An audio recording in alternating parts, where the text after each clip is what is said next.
Foundation, committed to building a more just, verdant, and peaceful world. More information at matchfound.org. I'm Alan Leiter, WUKY News. Road crews are on 24-hour alert due to the current winter storm. Transportation Cabinet spokesman Mark Brown says western Kentucky was hit the hardest, though in Lexington this morning, snow fell faster than road crews could clear it. Road conditions are still serious, but according to Brown, major roadways are under control. Particularly in eastern Kentucky, again, not hit as hard as some of the state was by the snow. So we've been able to get a hold on it this morning, and now we're just in prep and on alert for what might come later today and into tomorrow. The ice storm has left portions of Madison County without power. Emergency officials report the city of Berea is without electrical power due to a power grid outage. Also without power are some residents of Richmond. Statewide, E.ON, which owns Kentucky Utilities and Louisville Gas and Electric, says 36,000 customers have lost power.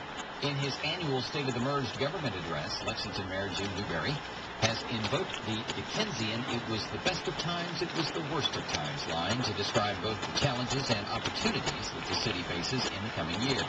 In a 35-minute speech Tuesday before members of the Lexington Forum, Newberry says the bad national economy need not hinder the city from achieving its most important goals.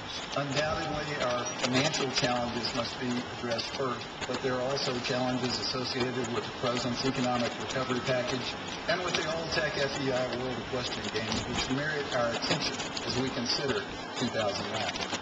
Newberry says the city will continue to pinch every penny possible and seek new ways to do more with less. From a revenue standpoint, he warns that unless things change dramatically, the 2010 budget could reflect a deficit of at least $27 million. The short-term fiscal challenges in our general fund are serious.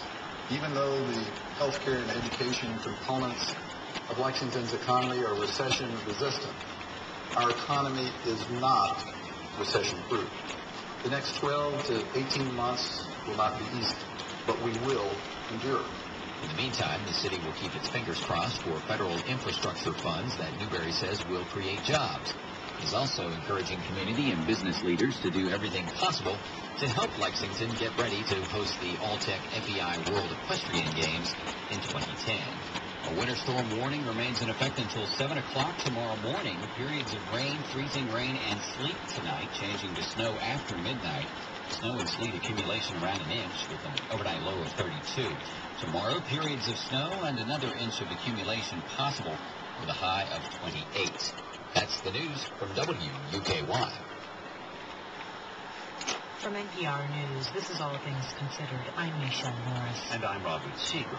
The economic stimulus bill hits the House floor tomorrow, and President Obama was on Capitol Hill today hoping to whip up some Republican votes. Listen into the debate, and you'll hear about the bill's huge tax cuts and spending meant to pump new life into the economy. And you'll also hear Republican anger about some smaller provisions, like $50 million for the National Endowment for the Arts, or $200 million to plant grass on the National Mall. NPR's Andrea Seabrook reports on whether there is pork in this bill.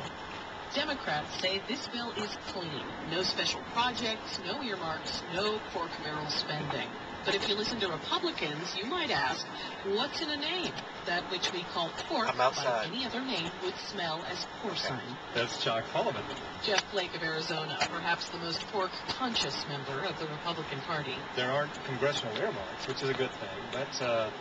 But when you get down to the city level and elsewhere, yeah, it's chock full of pork.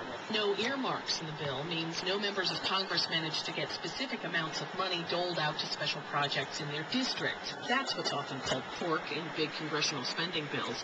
But Flake says even without earmarks, this bill is made of bacon.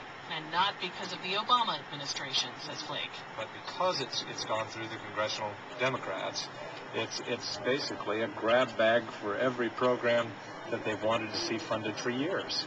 The bill pushes tens of billions of dollars into education, for example, and not just for building and renovation projects, but for everything from Head Start to college loans and Pell Grants. Some Republicans ask, how does that stimulate the economy? Or, says Flake, we're going back home now. $50 million for the National Endowment for the Arts. I mean, there's no better example than that. how that stimulates the economy, I don't know. And then there's the grass. This bill includes $200 million to reseed the National Mall here in D.C.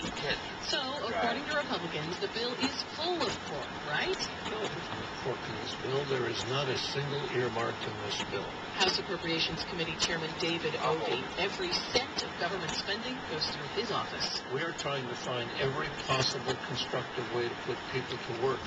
And if one of those That's all. is